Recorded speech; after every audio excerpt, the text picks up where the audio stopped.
Hello guys, welcome back to the channel. आज का topic है अपना फंड फ्लो स्टेटमेंट। ठीक है, तो देखिए, हम लोग प्रीवियस वीडियो में कैश फ्लो स्टेटमेंट पूरा कर चुके हैं, डिस्कस अपना हो चुका है। अब हम लोग को स्टार्ट करना है फंड फ्लो स्टेटमेंट। काफ़ी मिलता जुलता टॉपिक है। जैसे कैश फ्लो स्टेटमेंट में थोड़ा सा रिकैप दे देते हैं। अपने पास 3 एक्टिविटी था, ऑपरेटिंग, इन्वेस्टिंग, फाइनेंसिंग। यहाँ पे अपने को 3 शेड्यूल बनाना होता है, लेकिन काफ़ी हद तक कैश फ्लो से रिलेटेड है। कैश फ्लो में हम लोग बेसिकली देखते थे कि ड्यूरिंग द ईयर कितना इनफ्लो और आउटफ्लो हो। फंड फ्लो में देखा जाता है, देखिए हमने डेफिनेशन यहाँ लिखा है, तो ये एक टेक्निकल डिवाइस है जिसको बेसिकली बनाया जाता है ताकि आप चेंजेस इन वर्किंग कैपिटल को हाईलाइट कर सकें। इसीलिए हम लोग फंड फ्लो स्टेटमेंट बनाते हैं। देखिए वहाँ पे था कैश फ्लो, यहाँ पे है फंड फ्लो। ये फंड बेस्ड है, यहाँ पे फ्लो एस्पेक्ट। और इसमें बेसिकली हम लोग चेंजेस इन वर्किंग कैपिटल को मेजर करते हैं। अपने को क्वेश्चन में 2 बैलेंस शीट दिया रहता है, एक करंट ईयर, एक प्रीवियस ईयर। उसी के मदद से सब कुछ किया जाता है। तो यहाँ पे देखिए फॉर्मेट आपके सामने है। 3 चीज़ हम लोग बेसिकली बनाते हैं। पहला है statement showing computation of fund from operation. दूसरा हम लोग बनाते हैं चेंजेस इन वर्किंग कैपिटल। और तीसरा जो सबसे ज़्यादा इम्पोर्टेंट, फंड फ्लो स्टेटमेंट। ये तीनों एक दूसरे से लिंक्ड है। ठीक है, फंड फ्लो स्टेटमेंट बिना इन दोनों को बनाए आप नहीं बना सकते। अब करना क्या होता है, देखिए जब हम लोग कैश फ्लो पढ़े थे तो वहाँ पे 3 एक्टिविटी था अपने पास। एक हो गया ऑपरेटिंग एक्टिविटी, एक हो गया इन्वेस्टिंग एक्टिविटी और एक हो गया फाइनेंसिंग एक्टिविटी। यहाँ पे क्या है बेटा, ये जो ऑपरेटिंग एक्टिविटी है जो कैश फ्लो में बनाते थे हम लोग, वो यहाँ पे भी बनता है, लेकिन ये 2 पार्ट्स में स्प्लिट हो गया। कैसे स्प्लिट, देखिए अगर आपको याद हो तो ऑपरेटिंग एक्टिविटी के स्टार्टिंग में हम लोग निकालते थे operating activity before working, cash flow from operating activity before working capital. तो ये वो वाला सेक्शन है। और जो वर्किंग कैपिटल वाला जो पार्ट होता था वो यहाँ पे, ये है अपना वर्किंग कैपिटल वाला पार्ट। इसका मतलब जो ऑपरेटिंग एक्टिविटी है उसको हम लोग 2 हिस्सा में स्प्लिट कर देते हैं फंड फ्लो। एक जो पार्ट है उसमें हम लोग सॉल्व करते हैं प्रॉफिट एंड लॉस और non operating non cash items. और वर्किंग कैपिटल के लिए अलग सा एक शेड्यूल बनाते हैं। स्टेटमेंट लिखा है, आप शेड्यूल भी लिख सकते हैं। शेड्यूल बनाते हैं जिसमें सारा करंट एसेट, सारा करंट लाइबिलिटीज लेते हैं और पता करते हैं हम लोग कि चेंजेस इन वर्किंग कैपिटल कितना है, इंक्रीज हुआ है या डिक्रीज हुआ है। यहाँ से क्या निकल करके आता है, यहाँ से निकल करके आता है फंड फ्रॉम ऑपरेशंस।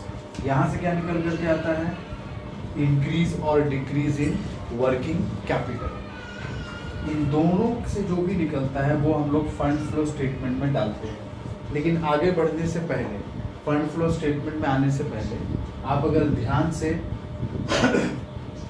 ये वाला स्टेटमेंट देखिए जहाँ से आपको फंड फ्रॉम ऑपरेशन मिल रहा है। हम आपको पहले बताइए कैश फ्लो जैसा है, लेकिन थोड़ा सा चेंजेस है। क्या चेंजेस है, देखिए सबसे पहला, हम लोग जब कैश फ्लो स्टेटमेंट स्टार्ट करते थे लिखते थे नेट प्रॉफिट बिफोर टैक्स। और रफ में जाके नेट प्रॉफिट से हम लोग 4 चीज़ जो है वो एडजस्ट करते थे। Provision for tax, transfer to reserve, dividend paid और इंटीरियम डिविडेंड। अब वो रफ में अलग से करने का ज़रूरत नहीं है। अब हम लोग यहाँ पे सिर्फ लिखते हैं net profit as per as statement of profit and loss, closing minus opening करके यहाँ लिख दीजिए।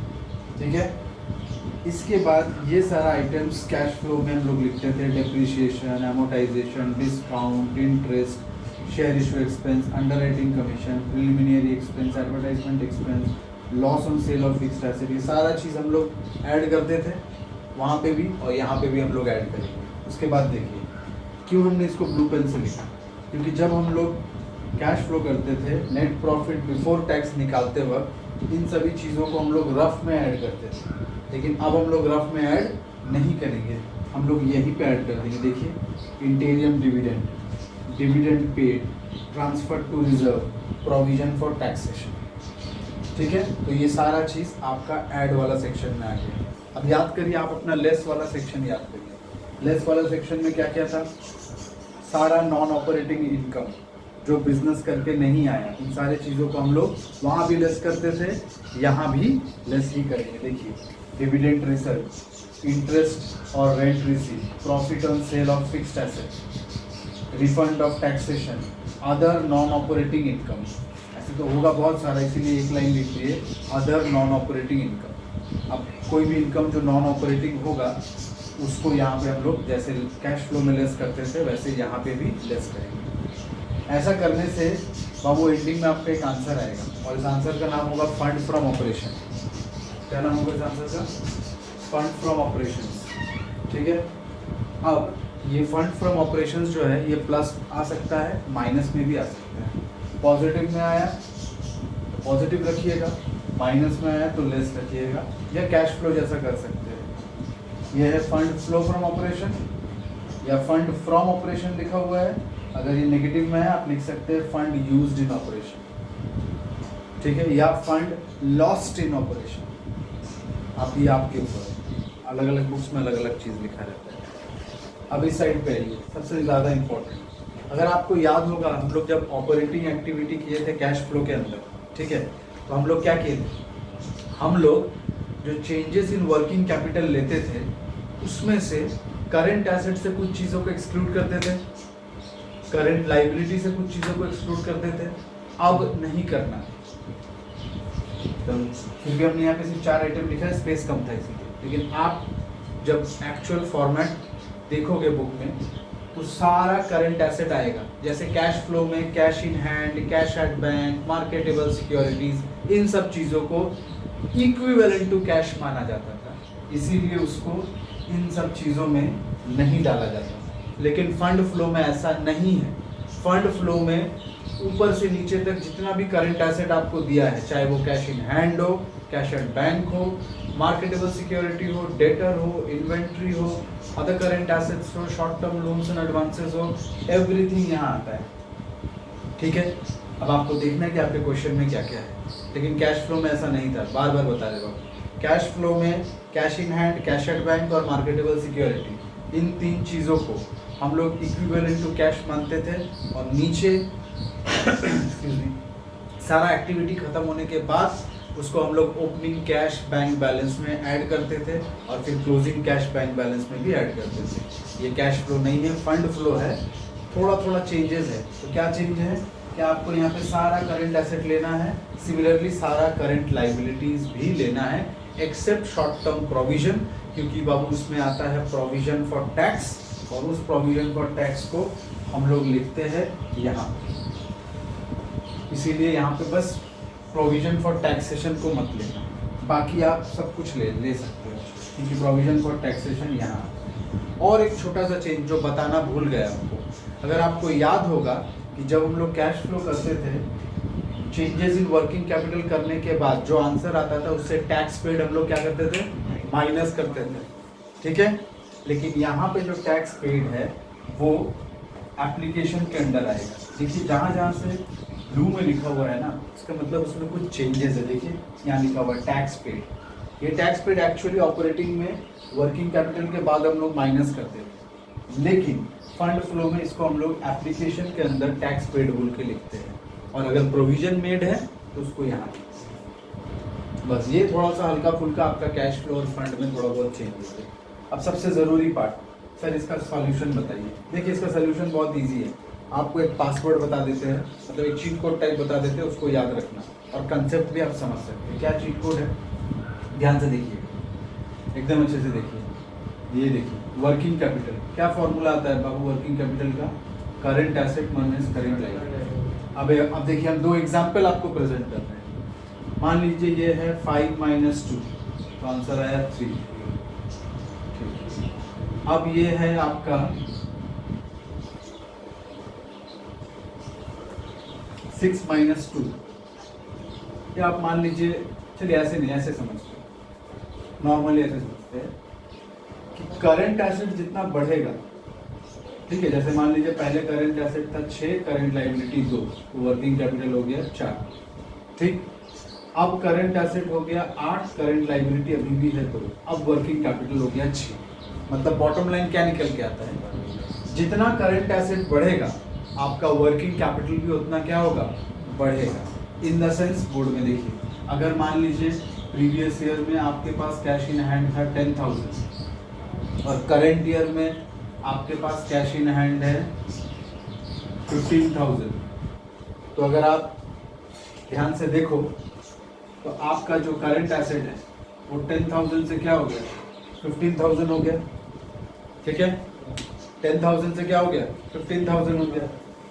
तो अगर आपका करंट एसेट बढ़ रहा है, इन दैट केस उसको हम लोग इंक्रीज मानते हैं, increase in working capital. Similarly देखिए, मान लीजिए बैंक बैलेंस पहले था 8,000, अब हो गया 6,000, तो आपका करंट एसेट है वो घट रहा है। ठीक है, अगर आपका करंट एसेट देखिए, करंट एसेट जब कम है तो वर्किंग कैपिटल भी कम है, तो इसका मतलब ये हो जाएगा आपका डिक्रीज। समझ में आया? आपको ये चीज याद रखना अच्छे से। I repeat one more time, ध्यान से सुनिएगा। अगर करंट एसेट बढ़ेगा, आप नॉर्मली वर्किंग कैपिटल का फॉर्मूला पहले अपने दिमाग में फ्रेम करिए। क्या फॉर्मूला है? Current asset minus current liability. अब इन दोनों में से अगर करंट एसेट्स का वैल्यू क्या हो, बढ़ते जाए, तो वर्किंग कैपिटल का रिक्वायरमेंट भी क्या होगा, बढ़ता जाएगा। इसीलिए बढ़ने पे कर रहे हैं ऐड। और अगर करंट एसेट घटता जाए तो वर्किंग कैपिटल का रिक्वायरमेंट भी घट जाएगा, इसीलिए हम लोग कर रहे हैं लेस। ऐसा लेकिन करंट लायबिलिटी में नहीं होता। करंट लायबिलिटी में इसका उल्टा होता है। अब ध्यान से देखिए, इस एग्जांपल को एज इट इज रखते हैं और एक एग्जांपल शो करते हैं। देखिए, working capital current asset minus current liability. ठीक है, अब मान लीजिए करंट एसेट 6 रुपये ही है। ठीक है, करंट लायबिलिटी पहले 2 था, अब हो गया 4, तो वर्किंग कैपिटल क्या हो गया, 2। ठीक है, लेकिन जब करंट लायबिलिटी 2 हुआ करता था तो वर्किंग कैपिटल था 4। ठीक है, इसका मतलब ये निकल करके आता है कि जब करंट लायबिलिटी घटेगा तो वर्किंग कैपिटल बढ़ेगा। देखिए ध्यान से, जब वर्किंग कैपिटल, जब करंट लायबिलिटी 2 था तो वर्किंग कैपिटल आपका आया 4, वही फॉर्मूला यूज किया पुराना वाला।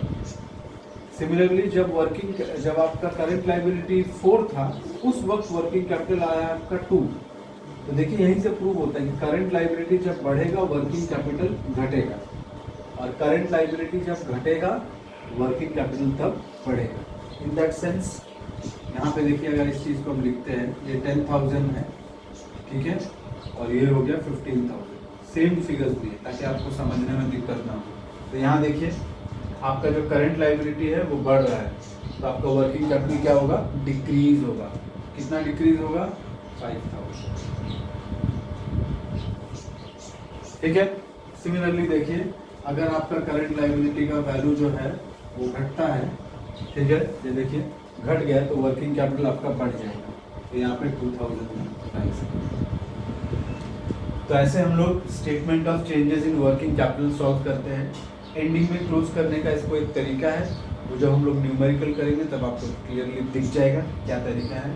अब आते हैं लास्ट वाला स्टेटमेंट, जो है फंड फ्लो स्टेटमेंट।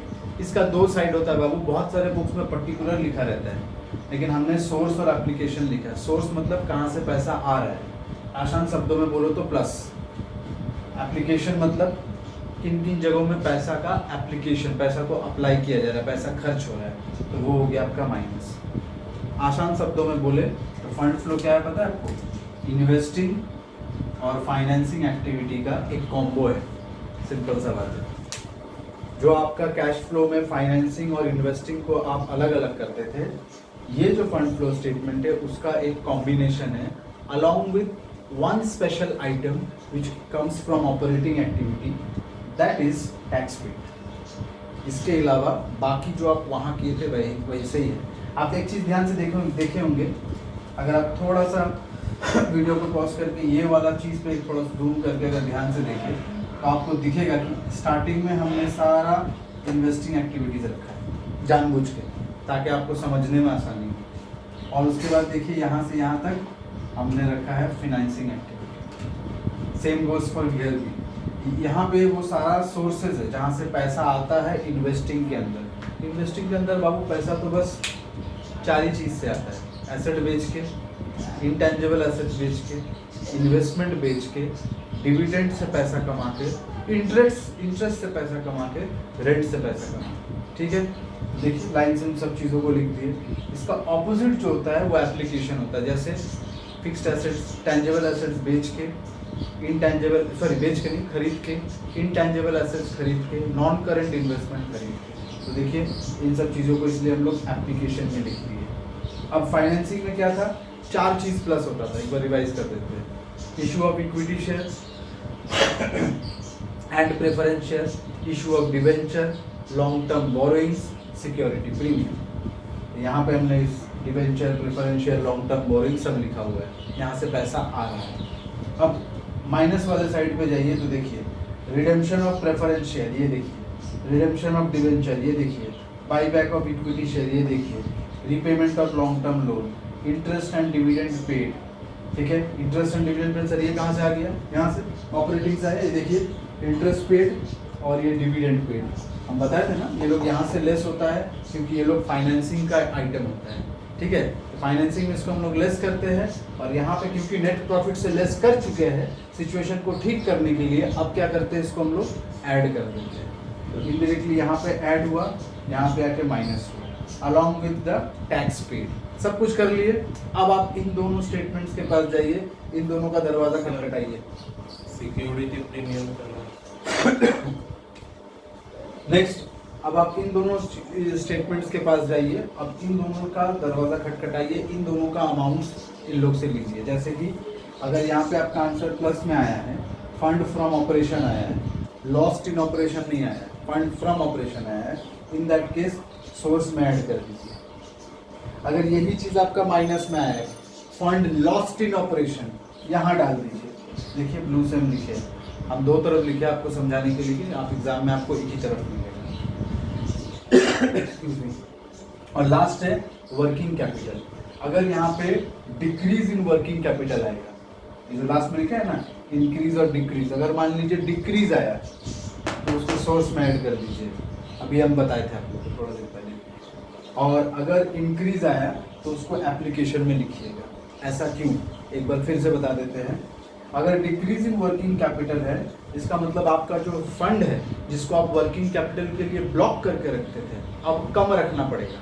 जैसे मान लीजिए पहले 1 करोड़ रुपया वर्किंग कैपिटल रखते थे, मान लीजिए अब आपको रखना पड़ रहा है 60 लाख। इसका मतलब 40 लाख का जो पैसा वहाँ पे बचा उसको आप दूसरे काम में लगा सकते हैं, तो वो आपका एक सोर्स हो गया क्योंकि वहाँ से पैसा आया। सिमिलरली 1 करोड़ का वर्किंग कैपिटल था, बढ़ करके 1.5 करोड़ का हो गया, इसका मतलब एक्स्ट्रा 50 लाख जो है वो यहाँ आ जाए, क्योंकि उतना हमको और भी जनरेट करना पड़ेगा। और आपको पहले बताया कि एप्लीकेशन मतलब माइनस होता है, मतलब कहाँ कहाँ पे आप अपना फंड्स को यूज़ कर रहे हैं। तो ये था अपना पूरा एक्सप्लेनेशन फंड फ्लो स्टेटमेंट के बारे में। अभी अगर कुछ नहीं भी समझ में आया तो कोई दिक्कत नहीं, जैसे जैसे हम लोग सम सॉल्व करेंगे आपको समझ में आए। लेकिन इसका मेन चीज़ है कैश फ्लो से बहुत हद तक रिलेटेड है, इसीलिए पहले आप कैश फ्लो का वीडियो देखें जाके, उसके बाद फिर इस पे आए। एक बार फिर से बता देते हैं, अपना ऑपरेटिंग एक्टिविटी 2 पार्ट में स्प्लिट किया हुआ है। यहाँ पे हम लोग वो ऑपरेटिंग एक्टिविटी में जो ऐड और लेस वाला सेक्शन है वो करते हैं, यहाँ पे वर्किंग कैपिटल करते हैं, ठीक है। उसके बाद हम लोग बनाते हैं अपना फंड फ्लो स्टेटमेंट जिसमें इन्वेस्टिंग और फाइनेंसिंग दोनों का इन्वॉल्वमेंट होता है।